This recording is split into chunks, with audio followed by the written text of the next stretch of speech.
Première chose, est-ce que vous, de votre point d'observation à vous, on est effectivement dans une nouvelle façon de fabriquer de la décision ? Et est-ce qu'elle vous convient ? Et deuxièmement, effectivement, qu'est-ce que ça produit d'assez concret et opérationnel qu'on puisse décrire à cette table ?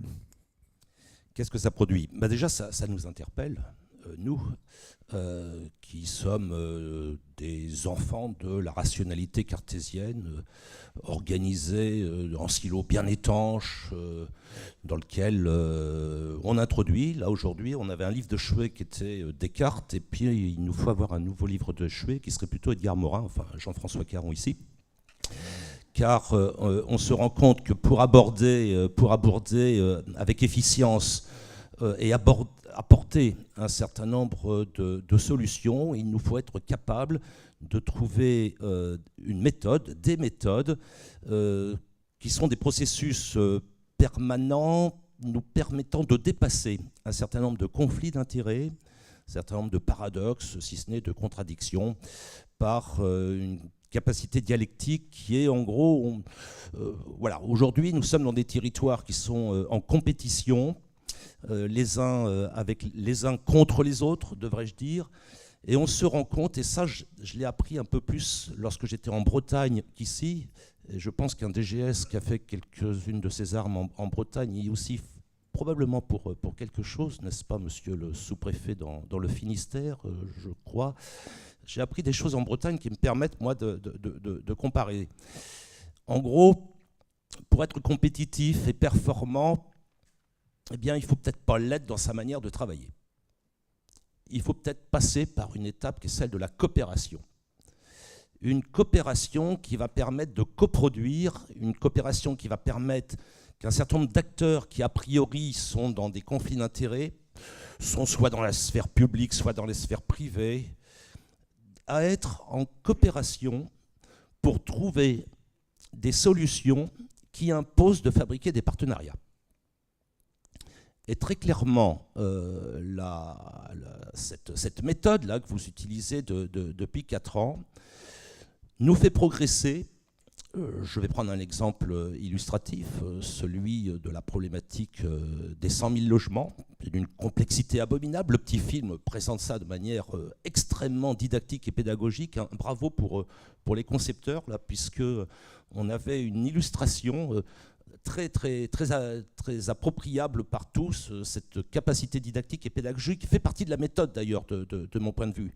C'est comment, par une intensification de nos échanges, on arrive à trouver des solutions qui, jusqu'alors, n'étaient que des processus de décision qui coupaient et qui tranchaient et qui opposaient.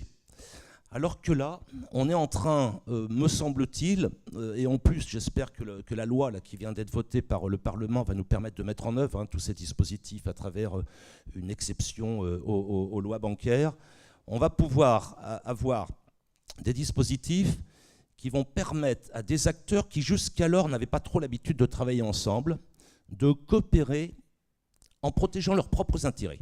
Je veux dire que les partenaires bancaires vont y trouver intérêt, les bailleurs vont y trouver intérêt, les locataires vont y trouver intérêt, l'intérêt général va y trouver intérêt puisqu'on sera plus performant en consommation énergétique, donc on apportera moins d'énergie. On sera exemplaire sur le plan des externalités. Bref, nous aujourd'hui à la Caisse des dépôts, on se sent bien en résonance parce que je vous rappelle que les 3 priorités stratégiques de la maison, c'est autour de l'attractivité, la compétitivité des territoires, la transition écologique, énergétique et environnementale et la cohésion. Pour reprendre votre formule, vous parlez, il s'agit de changer la manière de faire la cuisine. C'est vrai, on connaît tous les ingrédients qui permettent de faire la mayonnaise. C'est pas pour autant qu'on est capable de faire de la mayonnaise en cohésion. Donc on a les 3 ingrédients, c'est très simple la mayonnaise, il n'y a pas plus simple. Donc notre approche du découpage de la rationalité cartésienne fait que tout le monde sait donner la recette. Par contre, tous ne savent pas la faire, la mayonnaise. Et je pense qu'on est sur un processus qui nous fait prendre la mayonnaise. C'est-à-dire on travaille sur un processus qui fabrique de la cohésion. Et pas simplement de la cohésion entre les parties prenantes. Et nous, ça nous rassure. Puisque avoir des dispositifs complexes où la maturation, certes, on peut parfois lui faire un reproche, elle est peut-être parfois un petit peu plus longue. mais elle est plus solide, elle est plus profonde, et elle va nous permettre de travailler avec un facteur clé qui s'appelle la confiance. Je veux dire, au-delà des milliards que manie la Caisse des dépôts, pouvoir travailler avec un dispositif qui a été approfondi et qui a été co-construit, qui a mis en convergence, qui a été capable d'aborder des questions qui fâchent. Au moment où il va s'agir de retrouver aussi, quand même, on n'élimine pas la rationalité cartésienne pour autant, hein. Je n'ai pas dit que c'était l'un contre l'autre, hein. On va essayer de travailler sur deux pieds, tout comme on essaye de travailler acteur public, acteur privé, et on va essayer de conserver nos ouvrages de Descartes avec ceux de Morin, parce qu'il y a un moment, il y a un certain nombre d'éléments de la finance qui, elle aussi, peut-être que je vais désarçonner et faire de la provocation, peut être un bien commun. J'ai un exemple d'ailleurs, le livret A. C'est quoi? C'est de l'épargne individuelle, donc ce n'est pas un bien commun. Et notre job, c'est de le transformer en bien commun, à savoir le mettre au service des acteurs qui assurent la promotion de l'intérêt général.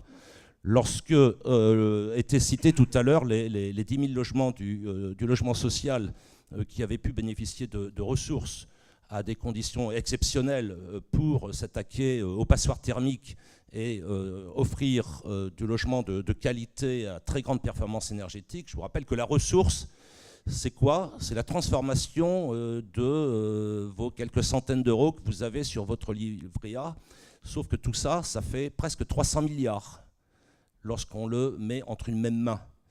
Et c'est mis entre une main qui s'appelle la Caisse des dépôts, pour une partie seulement, 60% seulement est centralisée. Donc c'est vrai que la finance peut être aussi, selon la manière dont elle est organisée, et donc on voit bien que c'est l'agencement là qui compte, peut être aussi devenir un bien commun mis au service des projets d'intérêt généraux.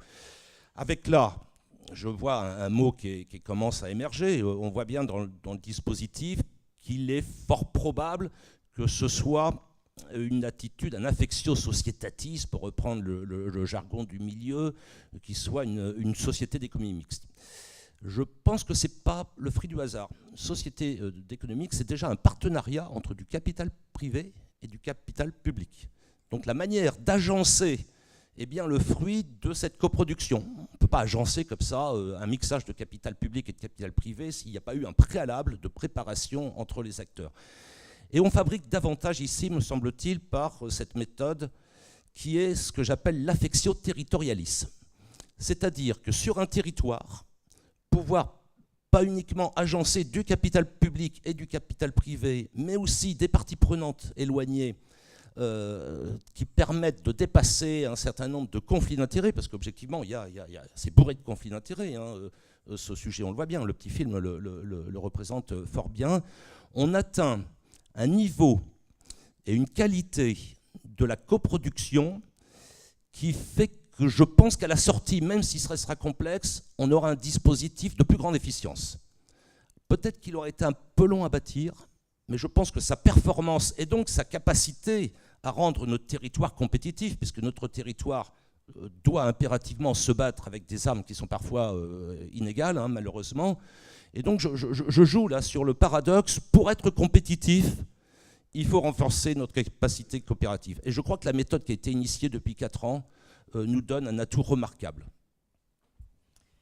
Et donc, si je reprends donc ce tiers financeur, hein, cet outil de tiers financement, on s'achemine vers une SEM qui attend les décrets d'application de la loi qui vient de passer pour savoir si on peut déroger ou pas aux règles prudentielles de la finance. Alors, on a encore d'une part, la loi elle va être en navette, là, hein, elle a été votée par l'Assemblée la semaine dernière, donc elle va probablement... je m'excuse auprès du Sénat et de ses représentants avoir encore quelques évolutions.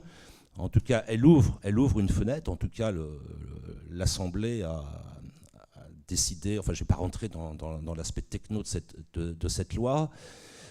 On a encore du travail, hein. Faut pas croire qu'on a su aujourd'hui trouver toutes les solutions. Va falloir manier beaucoup de ressources, va falloir continuer à agréger des volontés, va falloir trouver l'affectio societatis qui convient bien, mais je pense que lorsqu'on évoque une société d'économie mixte, on évoque un bon véhicule, un bon support, et que le partenariat public-privé, c'est pas le diable, hein. Ça peut être au service aussi de la performance d'un territoire. Moi, je suis du genre à voir toujours le verre à moitié plein. Donc, c'est mon caractère optimiste qui me dit que cette région a été en capacité de fabriquer des outils que certains ont accusé parfois d'être le mariage de la carpe et du lapin. Eh bien, si on est capable de faire une SEM qui va être un produit, un tiers investisseur permettant de booster, d'accélérer la résolution de l'ensemble des passoires thermiques que nous avons dans notre patrimoine, on fera une très belle avancée pour ce territoire et on le rendra plus performant, on le rendra plus coopératif. Mais ce que je retiens, c'est qu'on le rend coopératif, on le rend performant et compétitif par cette capacité coopérative. Je pose à dessein ces deux termes parce que je crois qu'il nous faut changer de paradigme. Il nous faut être capable de faire travailler beaucoup plus et davantage de nombreux acteurs de la société civile qui étaient peu associés dans les processus de décision. Moi, c'est ce que je retiens de très très fort. Et je trouve un côté breton, je ne parle pas des bonnets rouges, hein, là, je parle de la Bretagne, complètement éloignée à l'ouest de l'Europe, très loin des marchés, et qui a dû se débrouiller avec des conditions économiques très, très difficiles. Et lorsque l'on voit la progression de la Bretagne ces 50 dernières années, on se rend compte que ça a été leur capacité à mettre autour de la table acteurs privés, acteurs publics, producteurs et filières agroalimentaires, travailler sur leurs propres infrastructures. Bref, ils se sont pris en main et de toute manière, il n'y a pas d'autre choix. Les ressources publiques étant extrêmement comptées aujourd'hui, il ne faut pas attendre quelques ressources qui vont nous arriver comme par magie, comme par miracle de l'extérieur. Il faut qu'avec nos propres ressources, on apporte et on trouve des solutions. Merci.